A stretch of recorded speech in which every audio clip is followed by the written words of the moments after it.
Hi, I'm Joe. Hi, I'm Lynn, and we're the Feminist Couple, and today is a reaction video to Am I the A-hole story. This one is titled, Man Refuses to Help Friend's Kid After Being Rejected, says, Why would I help? Am I the A-hole? So he had a family friend, Lily, that he had a crush on when they were in their early 20s. She said she just saw him as a friend, and understandably, uh, that hurt. Rejection always hurts. It is a part of dating, though. You can't be attracted to everybody. She wasn't into him.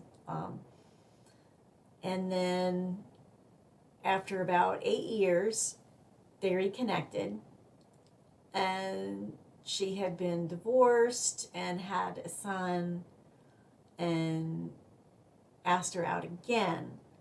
Um, I think that was a mistake because she already said she wasn't interested, but even even if that wasn't a mistake, the fact that she was just divorced, that was not a good sign. Why is she going to jump right into a relationship again? He said that he was sympathetic toward her, but if he really felt any empathy, he would understand that she's not looking to like jump right into a relationship right after going through a divorce, which is usually a really big deal. Um, her son had some issue with a bully at school, and she felt like he needed somebody to talk to him because he was being teased about the divorce. So she thought maybe it would be good for him to talk to somebody um, about that, and somebody with a different perspective, I guess, maybe a more male perspective. And he said no. Not only did he say no, he said, he says, I do not want the responsibility of her child because I am not his father and we're not even dating. So asking me to have this responsibility is out of the question. And understandably, she got mad because obviously she wasn't asking him to be a father figure, just to have one conversation as a friend. And to me, his reaction says that he wasn't really interested in being her friend. He was just hanging around hoping that she would change her mind. And it's wrong to lie and say that you're going to be somebody's friend if you're not willing to actually be their friend. If you're just hanging around because you want something from them. That's basically what he did. I think he was also acting out of anger, kind of a little bit, because he's like, wait a minute, you told me no, you don't want me to date, or that you don't want us to date, but you want me to help your kid? Like, so you want me to be the father to the kid, but not actually be with you. That's what he was thinking in his head, but that's not what was going on at all. Right. It's just one conversation. And he asked his friends about it, and some of his friends said he was rude, which he was, and other friends said, well, she's a single mom, so she must be a gold digger, which makes no sense.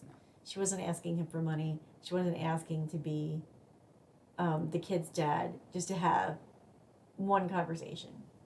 Yeah, I think he should stop asking those friends for advice. Definitely. Definitely. Okay, so what do you do if you're really into someone and they decide they just want to be friends? Um, so you don't want to lie and say you'll be friends and then try to hang around with the expectation that something's going to change, because it's not. So you have to accept that first, and then you have to figure out what you can honestly cope with. That might mean saying, you know what, um, thank you for your offer of friendship. I appreciate it. I might need some time and space to heal first. And so you fade away. Maybe you decide later, after a few months, that you're over it and it's okay to be friends, and you might reach out to them then. But I think if you say that you need some time and space, I think most people would be understanding of that request. I think so too. Yeah. And you certainly don't have to be friends, but friends are good to have, which we will talk more about later. All right, for me, I believe that pretty much everything she just said, so hopefully I don't repeat what she said too much. But I believe that if you ask somebody out and they say no, and you want to be friends, or they want you to be friends with them, and you're in a, you feel like you really just want to be in a relationship with them, you don't want to be friends, then you need to get out of the situation, or take time until you feel better to where you can be a good friend to them. But you definitely don't want to get it and go and say, okay, yeah, we can be friends, and still have in the back of your head, oh, well, maybe she'll end up liking me next week, or next month, or next year, or whatever. Yeah. You're just going to be punishing yourself. You're going to be leaving yourself to get hurt over and over again.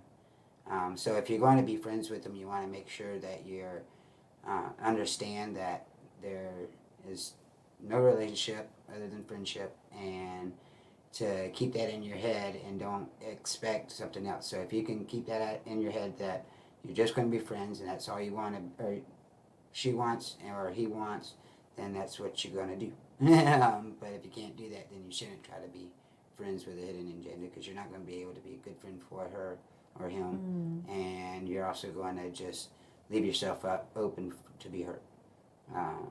You're going to keep wondering, okay, maybe she'll like me or he'll like me. Yeah, it's just going to cause you a lot of pain. Right. And what do the experts say about friendship? What are the experts saying?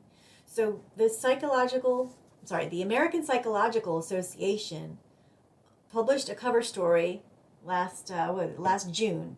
It was titled "The Science of Why Friendship Keeps Us Healthy," and with a subtitle, "American Culture Prioritizes Romance, but Psychological Science is Explaining the Human Need for Platonic Relationships and the Specific Ways in Which They Bolster Well-Being." Okay, and they have multiple studies that they talk about. It goes into the fact that people who have friends and close confidants are more satisfied with their lives. Having friends improves the way you deal with stress, and that reduces your chances of getting high blood pressure or depression. And there is different research, I'll get back to that, but there is different research from the book Friendship and Happiness. There's a chapter called Cross-Sex Friendship and Happiness. It included several studies showing that platonic friendships between men and women increase happiness. So that specifically looked at men and women friendships. So it doesn't matter whether it's same gender, opposite gender, or multi-gender, doesn't matter. And they also said the original article, American Psychological Association, also said later in their article they had other research saying that life satisfaction is twice as high in married people who describe their spouse as their best friend. So that's another important thing. Yeah. So we should live to be a long age. Long time. Because you're definitely my best friend. Oh, you're my best friend.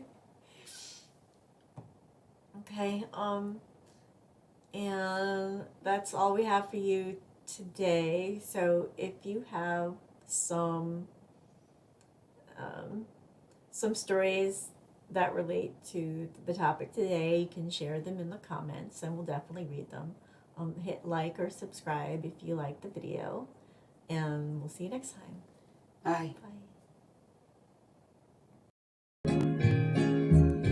Winter, spring, summer, or fall, all you have to do is call, and I'll be there. friend.